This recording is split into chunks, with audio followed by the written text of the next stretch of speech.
Bonjour Vanessa! Bonjour! Tu nous as amené le soleil d'Haïti? Ben oui, mes origines. Je vais être bien heureuse de cuisiner avec toi J'ai aujourd'hui. vraiment hâte. OK. Bienvenue au show barbecue clandestin.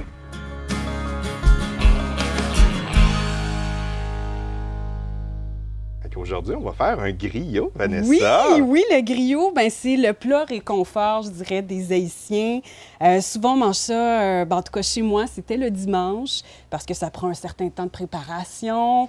On a plus de temps le dimanche, donc on revenait de la messe quand j'étais plus jeune. Oh. Ben oui. Mais là, ton enfance, tu l'as-tu passé là-bas? Non, ou ici? j'ai passé mon enfance à Montréal. Moi, je suis née à Montréal. Mes parents sont au Québec depuis plus de 40 ans, presque 50 ans. Eux venaient de là, de leur enfance? Eux venaient d'Haïti. OK. Ils sont venus s'établir à Montréal et ont eu mon frère aîné et moi.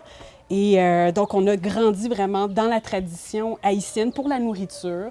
Donc, d'un point de vue culinaire, à la maison, on mangeait haïtien. Bon, c'est sûr qu'avec les années, on est venu amener différents plats. Le pâté chinois, le spaghetti, c'est devenu aussi des plats qu'on faisait à la maison. Mais à la base, c'était vraiment la tradition haïtienne. Et un des plats, justement, de mon enfance, c'est le griot haïtien. OK.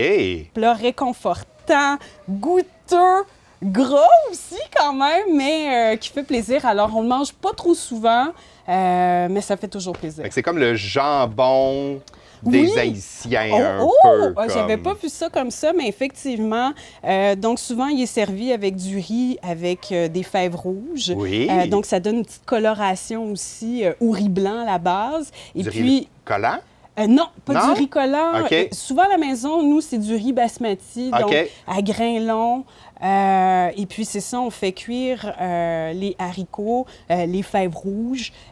Puis là, ça donne une espèce de coloration au riz parce qu'on mélange les deux ensemble. On fait cuire d'abord les fèves, on rajoute le riz par la suite. Puis ça sert d'accompagnement au griot. Puis on met aussi, bien sûr, la banane plantain. J'en ai jamais mangé. Non, c'est pas vrai? Oui, ça fait des années que j'en vois, mais ça n'a pas à donner. Puis je sais qu'il y a deux sortes de bananes plantain. Oui. Il y a les sucrés et ceux qui...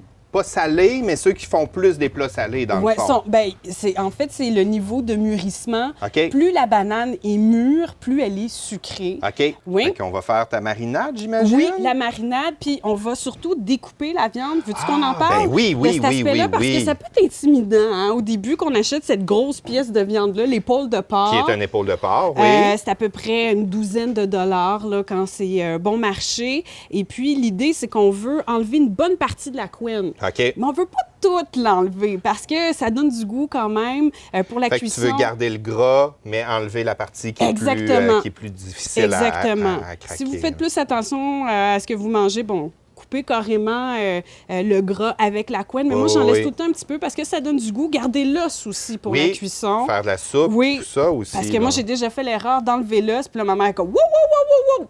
Alors là, par la magie des ondes, effectivement. Alors, vous l'avez vu, j'ai enlevé, vous ne l'avez pas vu, je vous l'explique, j'ai enlevé toute la couenne et là, j'ai fait, je dis des cubes, là, mais j'ai coupé ça en morceaux. Ça reste quelque chose de rond qu'on essaye de faire carré. On essaie de faire carré. L'idée, c'est d'avoir des petits morceaux, idéalement tous de la même grandeur pour faciliter la cuisson, qu'elles soient un peu plus uniformes. Et comme je vous disais, j'ai gardé l'os en question parce que je veux que ça donne du goût. Alors, oui, fait que là, tu as mis du thym. J'ai mis du thym, c'est assez facile. Je vous dirais, une cuillerée à thé. Bon, les oignons verts, d'ailleurs, ça vient haché. Haché. Le persil. Haché aussi. Haché grossier aussi. Ou... Grossièrement, parce que de toute façon, c'est pour la cuisson, c'est pour donner du goût. Même chose aussi pour l'échalote française. J'en prendrais 2. Coupées en 3, là, ça va être parfait. Puis pendant que tu coupes, je peux peut-être rajouter les autres ingrédients dans la marinade. Donc de l'ail. Moi, j'aime beaucoup l'ail. Je mets aussi, nous, on appelle ça Maggi en Haïti. C'est la poudre de poulet. Dans le fond, la poudre jaune, ça rajoute beaucoup de goût. Puis on va faire mariner ça au frigo pendant 1 heure. Okay. On l'oublie. Si c'est plus longtemps, c'est pas grave. Si c'est moins longtemps, c'est pas plus grave que ça non plus. 4 quartiers. Oui, 4 quartiers. Et puis, tu peux en laisser un tout petit peu à l'intérieur de chacune des limes. Fait que je les écrase un peu moins que ce qui serait capable. Bon, ben parfait. Puis j'ai oublié de dire, au tout début du processus, la viande, nous, on la lave à grande eau. On la lave... À grande eau? Ouais, Moi, j'ai lu que traditionnellement, ça devait être justement du jus de lime ou du jus d'agrumes. Premièrement, on la lave à grande eau 1 ou 2 fois. OK. Une fois qu'on l'a lavé à grande eau 1 ou 2 fois, c'est là qu'on prend la lime. Pour laver avec le jus de lime. Avec la lime comme telle qu'on a pressée aux 3/4. OK. Fait que là, toi, tu vas frotter la lime. Oui, comme ça, là, je vais frotter les différents morceaux. Comme un torchon de vaisselle. Oui! Oui, je comprends. Puis le fait qu'on le frotte avec les mains comme ça, comme je vous disais, si vous n'avez pas le temps de la laisser pendant 30 minutes ou 1 heure au frigo, on a déjà joué un peu avec la viande en tant que telle pour lui donner vraiment de la saveur avec la lime. Et là, on a notre piment fort. Puis là, souvent, parce qu'on ne veut pas se retrouver avec les clous de girofle en bouche, hein, une fois la cuisson complétée. Ça fait longtemps que j'ai pas vu ça. On vient piquer des clous de girofle à même votre piment fort. Ça, c'est un piment habaneros. Une fois que la viande a bien mariné, on va procéder à la cuisson. On va prendre un peu d'huile, l'huile qu'on a sous la main.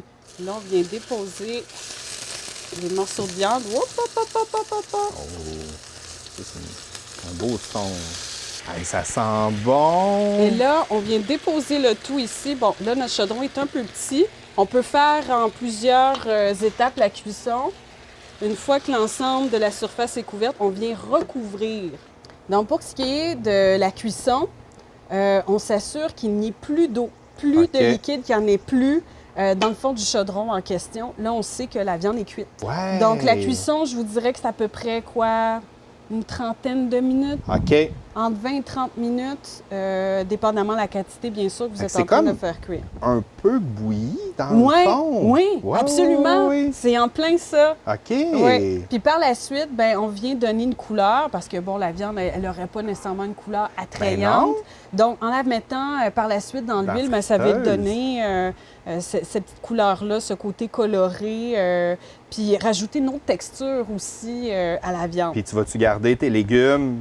De qu'est-ce que tu as sauté? Je vais en garder un petit peu pour la sauce. OK. Et puis... Fait que là, qu'est-ce que tu vas faire frire? Ça va être uniquement les morceaux de porc, c'est exactement dans le fond. juste les morceaux de porc que je vais faire frire par la suite dans la friteuse. Pendant ce temps-là, on peut peut-être en profiter pour faire un accompagnement. Oui! La fameuse banane plantain. On vient retirer la peau. On prend le couteau qu'on vient passer à travers la peau puis un petit bout de la chair. À l'intérieur. Oui. Et lorsque la banane est mûre, comme c'est le cas ici, elle est jaune, avec des taches noires, bien, il est facile d'enlever la peau avec les doigts. Donc, on utilise les doigts, puis on vient juste déshabiller la banane plantain. Là, c'est le défi, c'est de couper un peu en bisous. Parce que si ça avait été la technique facile, je dirais, on se fait des petites rondelles. Mais chez nous, ma mère, elle coupe en biseau comme ça, puis elle fait des lanières.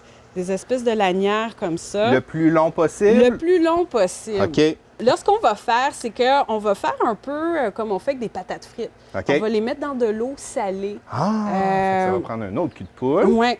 On peut le faire d'avance, le mettre au frigo. C'est pour quelle raison? Tu comparais ça avec des patates? Est-ce que ça a le rapport avec... Bien, au niveau de la cuisson, je connais pas l'effet chimique que ça fait. C'est sûr que l'eau salée, ça vient ajouter un côté salé aux bananes en question.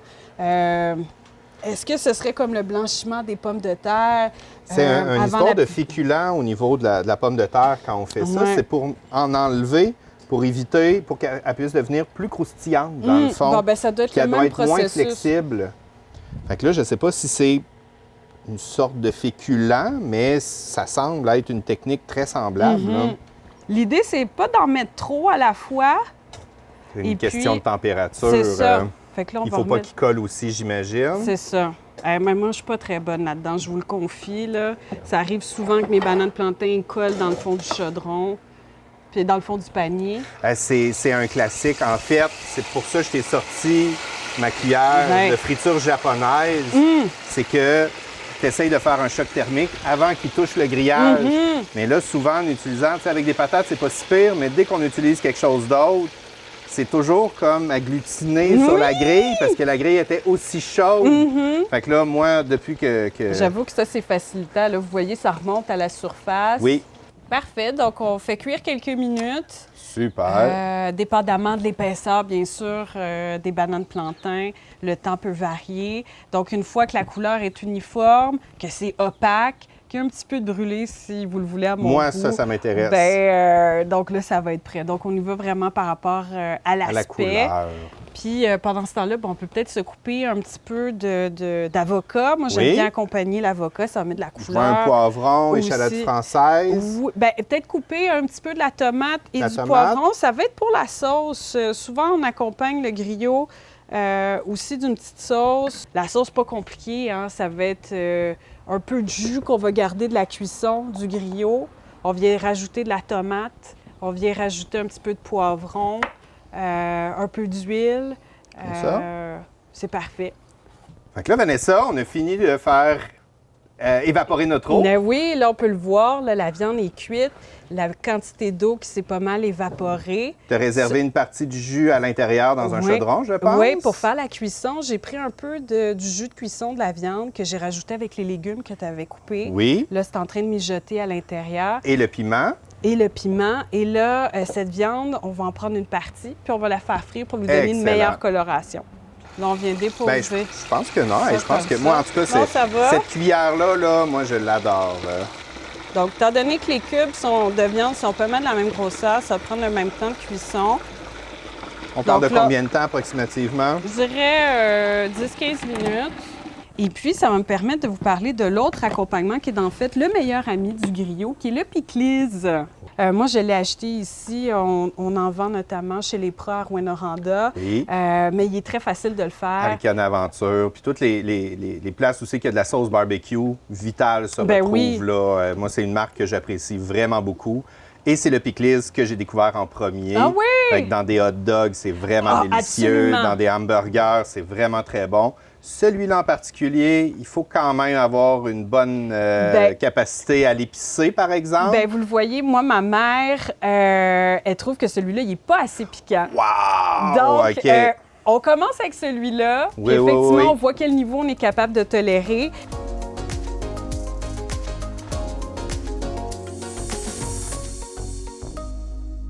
Ton assiette est différente de la mienne. Oui, à Parce quelques que égards. j'ai sorti mon pickles à moi, qui est de la marque Racine et compagnie. Et moi, je suis vraiment content que tu puisses y goûter parce qu'en plus, il t'offre un sac gratuit oui? Ben non, c'est avec pas la vrai. participation d'émissions. Eh bien! Fait que tu vas être capable de l'amener chez toi, peut-être oui. même la faire goûter à ta mère. Ben absolument. Et là, c'est un pickles qui est très différent visuellement de celui que je t'ai présenté. La grosse différence, c'est qu'il n'y a pas de vinaigre à l'intérieur. Puis il est presque pas épicé. Il y a moyen de rajouter de la sauce piquante, mais c'est la fermentation qui va donner son goût, tu sais, picoté sur la langue. Fait que c'est là que c'est très différent. C'est fait à Rimouski. Non! Avec des légumes de sa région, avec des maraîchers. Moi, c'est une compagnie que j'apprécie vraiment beaucoup. Ils ont plein d'autres sortes. Ils ont des reliches qui sont vraiment excellentes, puis d'autres choses. Mais le pickles, vraiment excellent. Wow! Ben, je goûte. Goûtons ça. J'ai bien hâte. Tu me fais faire une découverte alors que moi, de mon côté, ben, j'ai tenté de t'amener les saveurs des Antilles chez toi. Ben, moi, je suis à même ta cour. Alors, la coloration qui est très belle. Tu vois, banane plantain, c'est génial aussi.